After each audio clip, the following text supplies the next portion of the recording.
Selamat datang kembali di channel Anime Zone. Pada video kali ini, kita akan membahas tentang seberapa kuat Admiral Kizaru sang manusia cahaya. Borsalino alias Kizaru merupakan Admiral Angkatan Laut dan bisa dikatakan sebagai salah satu karakter terkuat dalam cerita One Piece.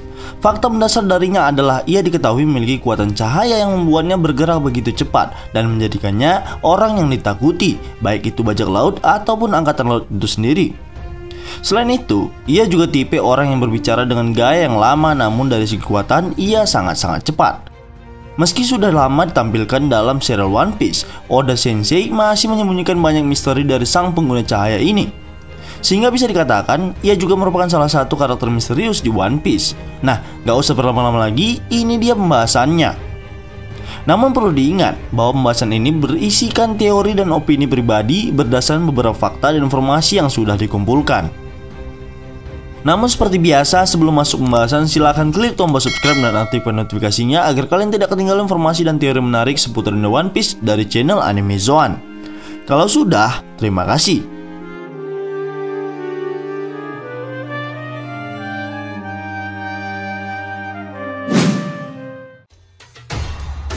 Awal pembahasan akan kita mulai dari perkenalan Admiral satu ini. Diketahui, sebagaimana para admiral lainnya, nama Kizaru sendiri lebih dikenal fans daripada Borsalino. Namun sebenarnya, Kizaru merupakan nama sandi dari nama aslinya, yaitu Borsalino. Sekedar informasi, nama Borsalino juga diambil dari sebuah film Italia yang berjudul Borsalino. Film tersebut bertemakan mafia dari Prancis dan Italia yang berjudul sama, yaitu Borsalino. Bukan hanya namanya yang diambil oleh Oda Sensei, sifat lambat dan cenderung santai dari Kizaru juga diambil dari karakter tokoh tersebut. Ketika muncul dalam flashback, saat usianya masih muda, Borsalino mengenakan sebuah topi mafia sebagai ciri khasnya. Dan saat ini, ketika telah menjadi seorang admiral, topi tersebut sudah tidak lagi digunakannya. Ciri khas darinya adalah kacamata dan jas miliknya yang berwarna kuning keemasan, terkesan menggambarkan kekuatan cahaya miliknya. Seperti diketahui, ia merupakan salah satu dari 3 admiral tertinggi Angkatan Laut. Sebelum time skip, ia bersama 2 rekannya Akainu dan Aokiji mengisi 3 posisi tersebut di bawah pimpinan Fleet Admiral Sengoku. Saat ini, setelah Akainu naik jabatan dan Aokiji keluar dari Angkatan Laut, ia memiliki rekan baru seperti Fujitora dan Ryokogyu. Jabatannya sebagai seorang admiral bukanlah sembarangan. Pangkat tinggi tersebut sebanding dengan kekuatannya yang luar biasa. Sebagai seorang admiral, Kizaru tentu saja memiliki kekuatan yang sangat besar dan juga daya tahan tubuh yang luar biasa. Tentu saja, dibalik sikap santainya dan cenderung menyebalkan, ia memiliki nyali yang sangat besar dan tidak takut kepada siapapun. Sejauh ini sudah banyak nama-nama besar yang dihadapinya, termasuk diantaranya adalah ke-11 supernova di Pulau Sabaody, Silver Ray Lake yang merupakan mantan wakil kapten bajak laut Goldie Roger, dan pertempurannya melawan komandan divisi bajak laut Whitebird, Marco D. Phoenix, serta menantang seorang Yonko Edward Newgate yang dikatakan sebagai manusia terkuat. Hal ini didasari oleh kepercayaannya atas kekuatan besar yang dimilikinya. Ia terlihat tidak bisa berbuat apa-apa ketika ditodong senjata oleh Ben Beckman yang merupakan tangan kanan dari Akadagami no Jeki ini, bajak laut rambut merah. Nah, untuk poin satu ini kita akan bahas di akhir video. Soal kekuatan buah iblisnya sebenarnya sudah ditampilkan beberapa kali dan hasilnya selalu membuat takjub para fans yang melihatnya. Ia selalu berhasil memojokkan lawan yang dihadapi. Misalnya saja, ketika berhadapan dengan beberapa supernova, ia tampak sangat santai dan menganggap para supernova hanyalah bocah kecil yang baru melihat dunia. Ia sempat menghabisi mereka satu persatu dan membuat para supernova menyatukan kekuatan mereka untuk menyerang Kizaru. Namun, lawan yang dihadapi mereka bukanlah orang yang sembarangan. Sebagai seorang Logia, tentu saja sangat sulit bagi mereka yang tidak menguasai kemampuan haki untuk mengalahkan Kizaru. Hal itu juga terjadi kepada para supernova yang pada saat itu dipojokkan oleh Kizaru, namun mereka gagal untuk mengalahkan Kizaru seorang diri. Kemudian, setelah pertempurannya melawan supernova, ia kembali dihadang oleh Rayleigh sang master haki. Saat itu, ia sedikit kewalahan namun tetap memberikan perlawanan kepada Rayleigh tua.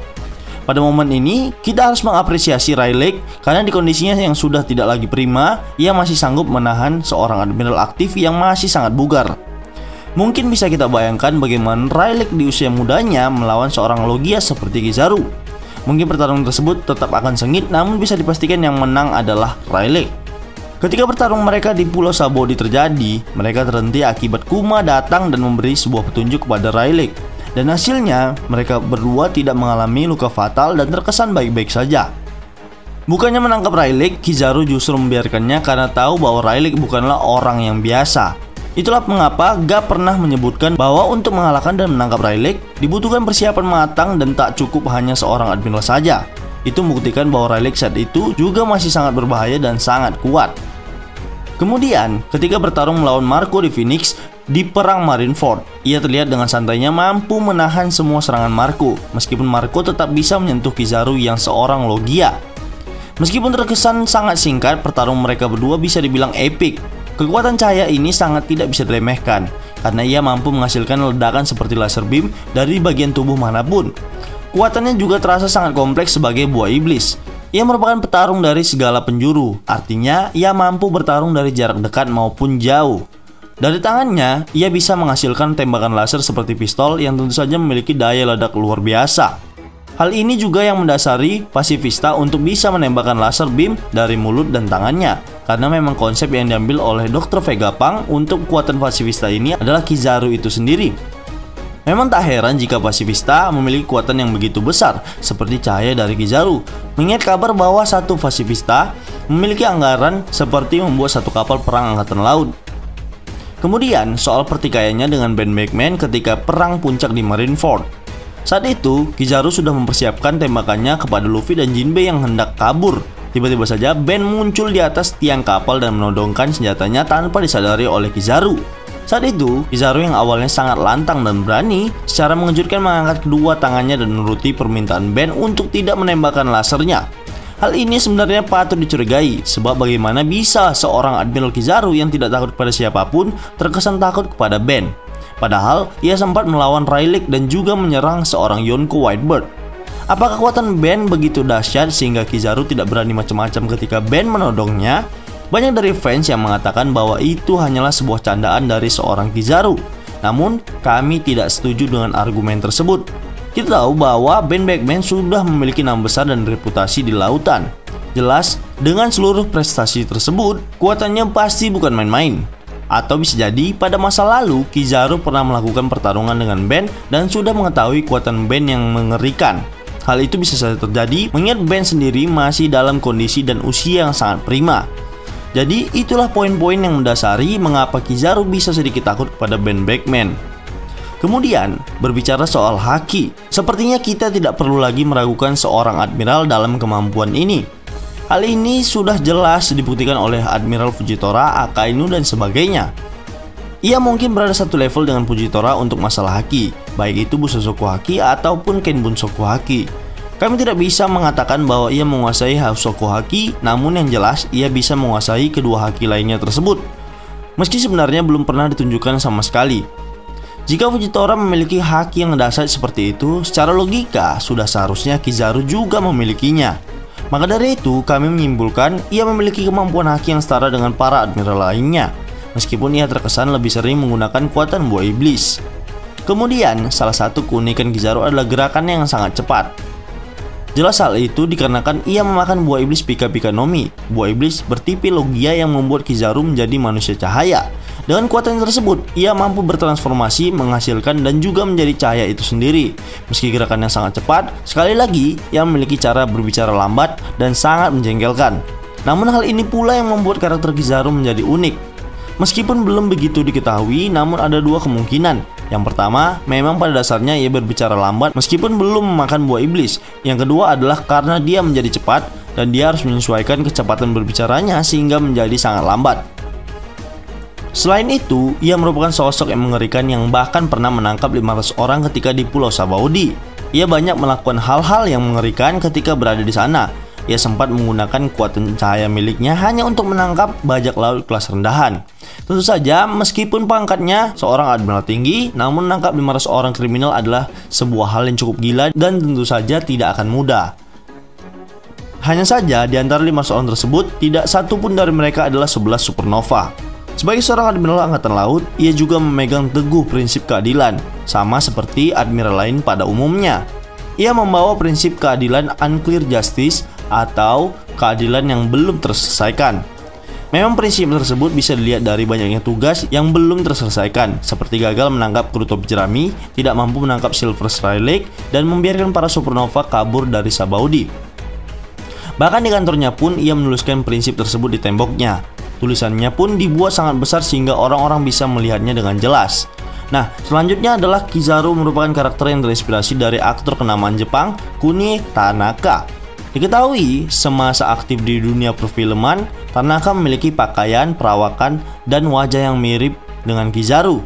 Hal uniknya adalah ketika Oda Sensei menggambar suatu karakter berdasarkan tokoh di dunia nyata, sudah pasti karakter itu memiliki peran penting di lautan One Piece. Hal itu juga berlaku bagi para admiral dan Kizaru itu sendiri. Nah, ada isu yang mengatakan bahwa Kizaru akan datang ke Wano karena ia mendengar kabar dua Yonko saling beraliansi. Namun sampai saat ini masih belum ada kelanjutan dari berita tersebut. Sebagai pemilik kekuatan cahaya, tentu saja bisa dibilang ia merupakan orang tercepat di dunia One Piece. Mungkin satu-satunya yang bisa sedikit mengimbangi dirinya adalah God Enel, sang pemilik kekuatan petir. Kedua sama-sama cepat, bergerak dengan sangat cepat, bahkan kedipan mata pun tak bisa melihat mereka dengan jelas. Namun, untuk membuktikan siapa yang tercepat di antara mereka, mungkin bisa diungkap melalui metode ilmiah. Berdasarkan beberapa sumber, cahaya atau kilat selalu lebih dulu muncul dibandingkan petir. Hal itu dikarenakan kecepatan cahaya adalah 300 juta meter per detik. Namun untuk kecepatan, sepertinya cahaya sedikit lebih unggul dibandingkan petir. Nah, dalam hal ini mungkin Kizaru bisa sedikit lebih unggul dibandingkan Enel. Kita belum tahu pasti bagaimana, berharap saja Oda Sensei akan menjelaskannya suatu saat nanti.